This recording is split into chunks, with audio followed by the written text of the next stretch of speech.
Hey guys, welcome to Proko. My name is Stan Prokopenko. My last video on the top 5 shading mistakes was really well received, so I'm back with another top 5 drawing mistakes. Shading is part of drawing, but I'm excluding that from this video because I already covered that. So watch and see if you're making any of these mistakes. Statistically, you probably are, but it's all good. Learning from your mistakes is what makes you a better artist. Before we jump in, I want to quickly mention that I'm working on a drawing basics course. It's meant to be a new artist's first course. Get you started doing the right things and hit the ground running. If you don't want to miss it when it comes out, get on the newsletter at proko.com/subscribe. So here are 5 drawing mistakes you're probably making and how to fix them. Number 5, no continuity. When I say there's no continuity, I'm talking about stuff like the edge of a table that changes levels every time it disappears behind an object, the limbs that don't line up, the hilt of a sword that changes angles or thickness as it comes out of a hand, stuff like that. This mistake can be fixed by using your artistic superpower. X-ray vision! I'm talking about drawing through your forms. Use light lines to draw through objects to make sure everything is the right size and in the right place. Maybe some of this information and some of these lines won't make it to the final drawing, but as the creator of this world, you need to understand more than you show. Starting the drawing with X-ray vision allows you to define those things that are behind other things and not lose continuity. Number 4, avoiding weaknesses. The next mistake is avoiding drawing things because you don't know how to draw them. Everyone's done this at least once, me included. It looks like this. Can't draw hands? Put them in pockets. Or gloves. Or just crop them out. Can't draw feet? Isn't that why they invented shoes? I'll just make this grassy patch a little taller. I know some landscape artists that paint only landscapes because they're not good at painting people. These are professional landscape painters. They show and sell their work in galleries.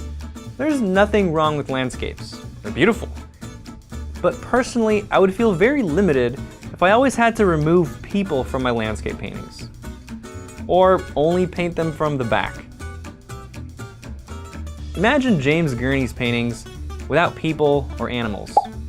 They would be so much more lonely. Still beautiful, but aren't you glad that James learned how to paint anything he wanted? Don't you want to be able to paint anything you want? Avoiding your weaknesses becomes a pattern, a habit. You can get away with this for a while, but really you're just stumping your own growth. Why limit yourself? And artist to artist, it's super obvious what you're doing. Yeah, I see you. Instead, face them head on. Be determined to make your weaknesses into your strengths. And be confident enough in yourself to believe that you can turn your weaknesses into strengths. A great man once said, You're not defined by your problems, but by your response to them.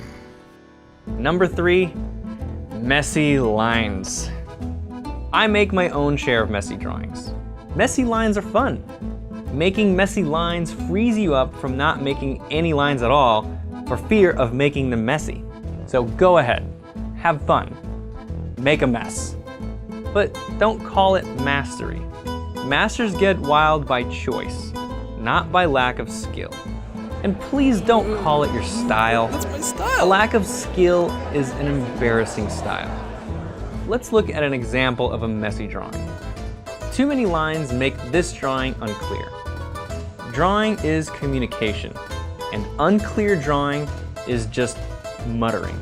If you need 6 lines to indicate the contour of an object, is it because you just love that 6-line look? Or because you don't know which line is right? Or because you were rushing or nervous? Are you proud of the fuzziness? How would I check my proportions on this arm? Like this? Or like this? It's like a map that says, I don't know, it's around here somewhere. Is this actually the shape of the hips? Or you just didn't spend the time to define it? Is this leg really covered with fur? Or you just can't pull one long, fluid line? It's probably because you're using your wrist and fingers to draw long lines instead of your elbow and shoulder. Train yourself to be able to draw long, fluid strokes from your shoulder and short, detailed strokes with your wrist. And slow down to think about your lines. Replace your sloppy habit with deliberate, masterful dexterity. It'll take time, a lot of time, but the longer you wait, the stronger the bad habit becomes. Here are some examples of masters getting wild by choice.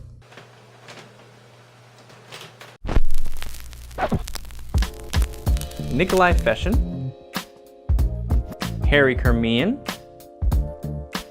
Heinrich Klei, Joseph Clement Cole, Daumier,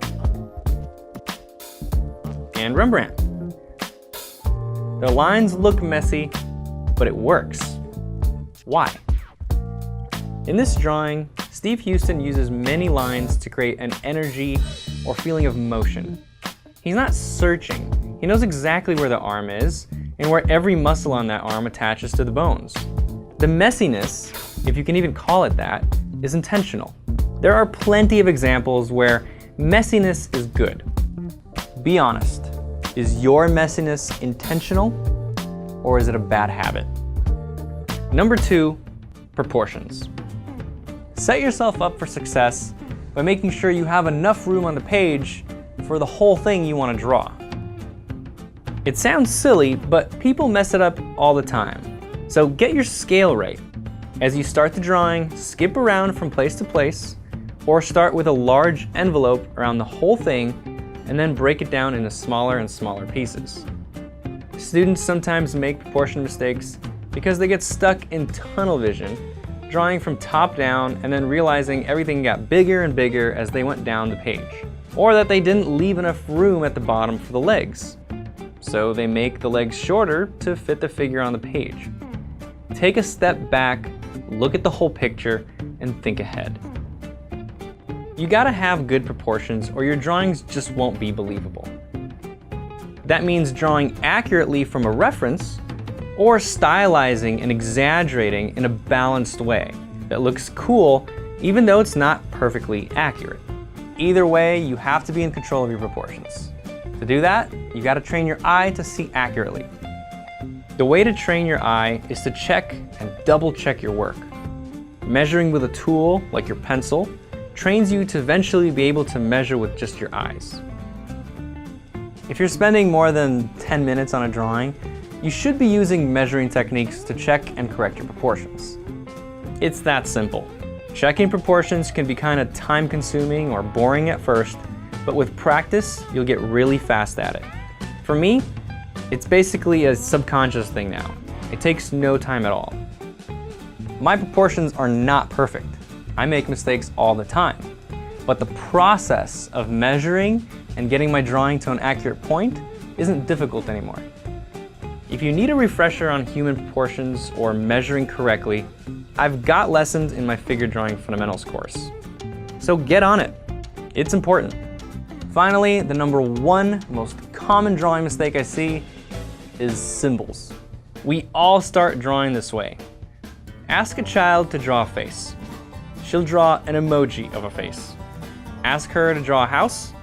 She'll draw the universal symbol for house. Even as adults, our minds are full of symbols.